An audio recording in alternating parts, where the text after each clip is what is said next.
Let's catch up with former Foreign Minister Alexander Downer live from Adelaide. Thanks for joining us, Alexander. Tell us, China's now threatening to retaliate against the British government if it bans Huawei from its 5G upgrade.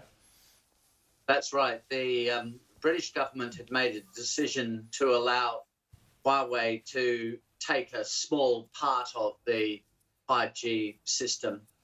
And the Chinese were obviously very pleased about that, because the British did that in defiance of the Americans and also Canada and Australia and New Zealand, the other Five Eyes countries. So now the British government is saying, in the wake of coronavirus and the need for supply chains to be more national rather than quite so international, possibly they won't go ahead with allowing Huawei. And the Chinese, not surprisingly, have come out and said that if the British do that, they'll retaliate. They'll attack British trade in some way or another. When you say unsurprisingly, I suppose it's unsurprising in terms of Chinese diplomacy in the here and now, but it's not the way most nations behave, right? So this is a really important point, and it's not particularly the way China has behaved over the years. But they've really changed. And I think this is the point that people really have to try to understand. This is not the China of 10 or 15 years ago. This is not the China, or at least the Chinese government that I dealt with. This is a much more aggressive, nationalistic, and in a lot of ways, ruthless government than we ever had to deal with in the past. They are threatening a range of countries over a range of different issues. They have attacked our trade here in Australia. They're threatening to do the same to the British.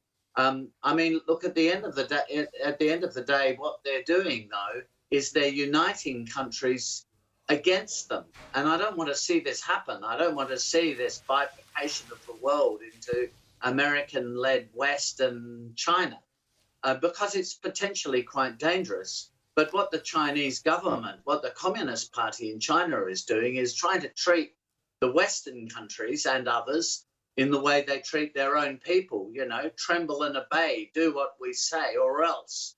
And I'm afraid in diplomacy, that's just not going to work. Now, didn't you have an advisory role with Huawei post-politics? And what sort of an insight did that give you to the way a company like Huawei could be just an instrument or be used by the Chinese government? How does that dynamic work? So I was on the Australian board of Huawei for, I forget, but for 4 years, something like that, up until I became the High Commissioner in London in 2014. And, you know, for all intents and purposes, Huawei was a very successful major private company run out of Shenzhen. Huge amount of investment in R&D, a very successful company. In those days, it was the second biggest telecommunications company in the world. I think the worry about Huawei wasn't so much what Huawei was doing. And in the time I was involved with them, I never saw any evidence of nefarious activity by Huawei. I think the worry is what the Chinese government, what the Communist Party government in Beijing could force Huawei to do.